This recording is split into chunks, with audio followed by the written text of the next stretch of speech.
Dogman Declassified, the latest book from W.J. Brendel, Ph.D. Real reports. Consistent patterns, no clear answers. Take a closer look at the evidence. Available now. Welcome to Forever Paranormal, where shadows remember and silence has a way of speaking. I'm Dr. Bill, your guide through the strange and the unexplainable. And I'm Deb. Every week we dig into what hides between belief and proof. Cryptids, hauntings, witchcraft, UFO sightings, and the stories people swear are true. We don't tell you what to believe. We just look at what's possible, what's been witnessed, and what refuses to stay quiet. If you like what we do, follow, rate, and share the show. It helps keep the lights on. And if you want to go deeper, step inside the crypt. Patreon members get the show ad-free, a full day early, and gain access to our entire archives, years of investigations, bonus episodes, and conversations we don't release anywhere else. You can join at foreverparanormal.com or by searching Forever Paranormal The Crypt on Patreon. And remember that you're never alone. If you ever need someone to talk to, the Suicide and Crisis Lifeline is 988. There are things modern people claim they no longer believe in. Demons usually sit pretty high on that list, until someone inside a system they trust starts talking about them like they're real. Welcome back to Forever Paranormal, where we know Natinak is more than a myth, and where the veil is thin. Ghosts walk beside us, strange craft drift above us, and creatures move just out of sight. Every story is a door between worlds, and this week we step through into the life and claims of the man often called the real Pope's exorcist, and why the existence of someone like him still really kind of unsettles people. Hello there, little Debbie. Hi. How are you doing this week? I'm okay. How are you? I'm really good. Thank you for asking. I appreciate that. So, I do want to know, though, what kind of news do you have for us this week? Well, the news is primarily dominated by debates regarding the files released by the government on May 8th. You can find all kinds of opinions on both sides of the debate throughout the news outlets. This may be overshadowing any new reports of paranormal activity. Yeah, most of paranormal stuff right now is in a different kind of research thing. But I do want to make a couple comments about this. You know, I just put an article out this past week about what I think is going on with some of these so-called reports coming out, you know, and how it's all going. I've got a pretty different looking opinion on that, and I've got that on my blog on wjbrendel.com. You can find it there. And, you know, this episode that we're talking about this week, I've also got an article a couple weeks back about why this is still going on in the church. That's a pretty good article too. So we'll just move on from there. Like I said, this week we're going to talk about demons, Deb. Well, you know, this is one of those topics people joke about right up until they're alone at night after watching a documentary. Yeah, and honestly, I think that says something by itself, right? Because exorcism sits in this weird place culturally where people publicly dismiss it, but privately it still gets under their skin. And maybe that's because of religion or something. Maybe it's because stories about possession hit something psychological. Or maybe it's just the idea of losing control of yourself that bothers other people. Yeah, that last one for me. Yeah, I don't know if that's one thing or all three, to be honest, but the version most people picture probably comes from the movies. I mean, they picture dark room, violent convulsions, Latin being shouted across the room while furniture launches itself into the wall. And to be fair, films like The Exorcist or even The Pope's Exorcist with Russell Crowe are designed to push things into spectacle. That's entertainment. It's supposed to feel overwhelming. But the real Gabriele Amorth was much less cinematic in presentation, which honestly makes him more interesting to me, because this wasn't some fringe internet figure claiming he fought demons in a motel room or something. This was a Catholic priest operating openly inside one of the oldest religious institutions on earth. And that changes the conversation a little. Reportedly, the church took him seriously. I Yeah. mean, it was not too long ago the Vatican held a summit on this issue. Exactly. And that's the part I think it's overlooked sometimes. People jump straight to, do demons exist? But before you even get there, there's another question sitting underneath it. Why does the Catholic Church still maintain formal exorcists at all? Not symbolically, not historically, actively. And the church is not exactly known for moving quickly or casually on things like this. If anything, they tend to move really painfully slow. Let's get a little background here. Amorth was born in 1925 in Modena, Italy. He was ordained in the 1950s, and for a long time he was just simply a priest. Then, in 1986, he was appointed as an exorcist in Rome. Now, people often call him the Chief Exorcist of Rome, which sounds incredibly dramatic.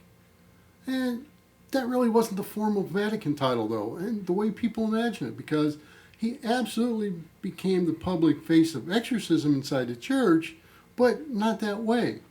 And unlike a lot of clergy who avoid this topic publicly, Amorth leaned directly into it. He did book interviews, public statements, no ambiguity at all. He claimed he performed tens of thousands of exorcisms throughout his life. Really? Yeah, well, I'll be honest. Whenever numbers get that large, Deb, I think some caution is healthy, and we need to take this with like a really large grain or big grain of salt, because people hear tens of thousands and immediately imagine tens of thousands of Hollywood-style possession cases, and that's probably not accurate. I would say a lot of those were likely repeated sessions, little minor rites, ongoing cases over time. But still, though, even after you scale that number down, it's a pretty staggering amount. It's hard to believe people are becoming possessed, especially the church. Well, apparently some people inside it still do. And what's interesting is the church doesn't officially approach these cases the way horror movies do. They actually require medical and psychological evaluations first. They try to rule out known mental illness or physical explanations before approving any kind of formal exorcism. Now, whether somebody thinks that process is sufficient is a different conversation entirely. But it does show the church is at least attempting to separate psychological crisis from what they would consider something else. And honestly, I think that tension is part of why this topic never really disappears. Because even now, in a world with psychiatry, neurology, trauma research, medication, brain imaging, cases still move through the system.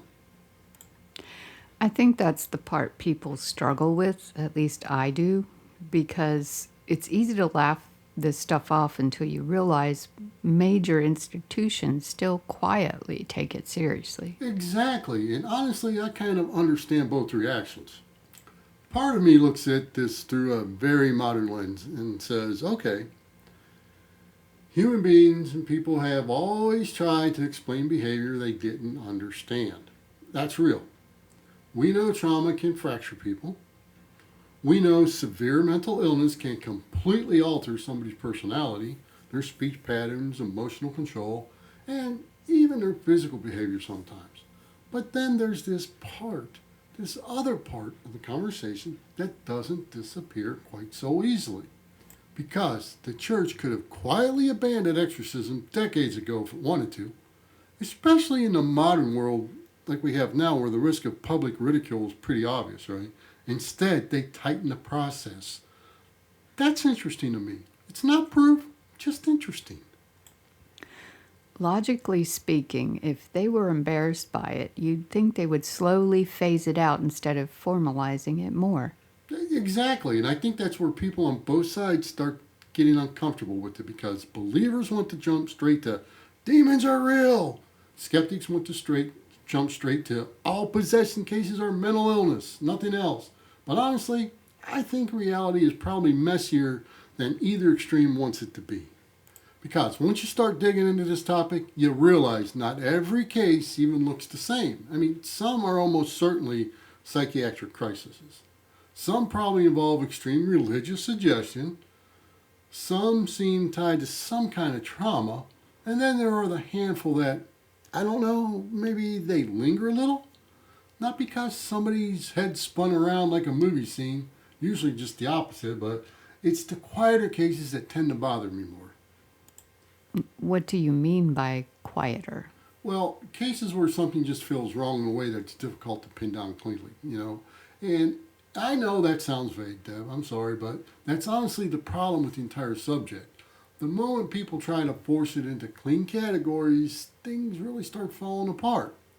Amorth described cases where people reportedly reacted violently to religious objects they supposedly couldn't see, right? Cases involving sudden voice changes, extreme aversion reactions, bizarre physical strength, things like that. You see some of that in the movies, but now there could be psychological explanations for some or even all of that. Absolutely, yeah. And I think pretending otherwise actually hurts the conversation. But I also think it's important to be honest about something else, Deb.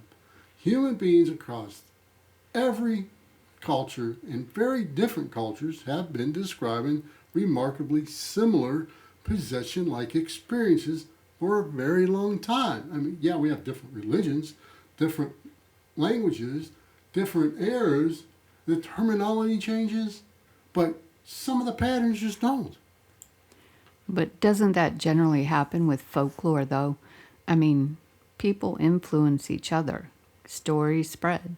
Yeah, absolutely. And honestly, I think that's one of the strongest skeptical arguments there is. Once an idea enters culture, people begin unconsciously shaping experiences around that, right? Around it. They happen all the time with UFO encounters, ghost sightings and cryptids, all of it. Human expectation matters. It changes things. But I don't think that fully explains why structured systems keep forming around this stuff over and over again. That's the part I keep coming back to. Not just belief, but response to it. People created rituals, protective practices, specific roles, warnings, and rules. And they did it repeatedly across different societies that weren't all connected to each other in the way modern cultures are now. Now, maybe that says something profound about human psychology and fear, or maybe it's something else entirely. Honestly, I don't know. But I think pretending the pattern isn't there would be intellectually just dishonest. That's probably where people start taking sides. Yeah. Some listeners are going to hear that and think shared human psychology, and others are going to hear evidence something external may actually be happening. Yeah, Deb, exactly. And honestly, I don't think either side is completely irrational. That's part of why this topic survives generation after generation. I mean, it sits right on the fault line between psychology, religion, folklore, fear, and culture. And maybe something else. I mean, just maybe. And the older I get, the more careful I try to be with that maybe. And that's because it's really easy in paranormal subjects to start connecting everything to one giant theory. And once you do that, every mystery starts feeding every other mystery, and eventually you stop questioning your own assumptions. I think that's too dangerous. Which is funny because people probably assume we just sit around trying to make everything paranormal. Yeah, honestly, half the time I'm trying to talk myself back out of it as being paranormal. I guess that's because there's a huge difference between finding something interesting and claiming you've solved it. And with Amorth specifically, I think what fascinates me the most is not even the possession claims themselves. I think it's the fact that a man inside an institution as massive and cautious as the Catholic Church spoke about this stuff with absolute certainty. To me, that has weight, whether somebody agrees with him or not. He wasn't speaking like a guy trying to build some TikTok following. I mean, he genuinely believed he was confronting something external to the human mind. Now, whether he was correct, Well, that's the part nobody can definitively settle. Did the Vatican ever push back on him publicly? Yeah, but not in a way people might expect. There were definitely clergy and theologians who were pretty uncomfortable with how public he became. I mean, some thought he leaned too heavily into media attention. Others worried people would just start interpreting mental illness through some kind of supernatural lens instead of getting proper medical help.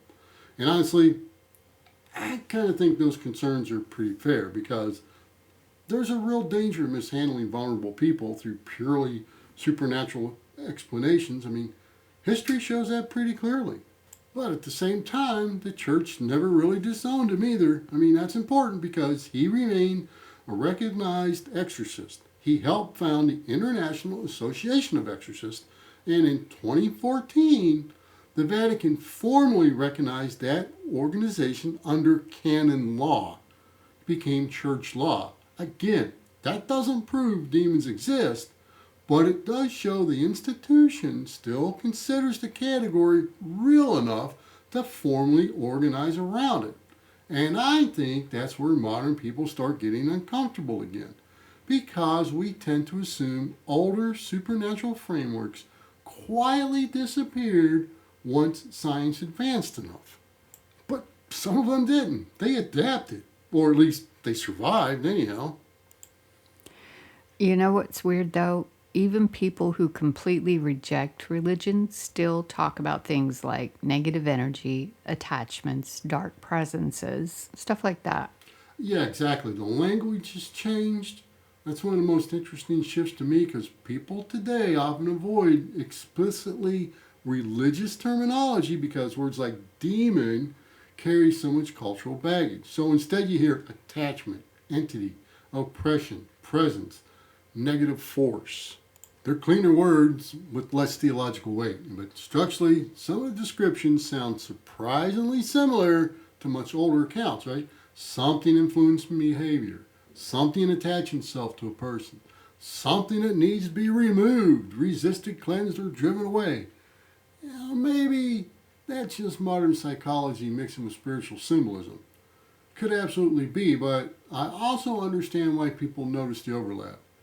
And honestly, this is where I start trying very hard not to overstate things.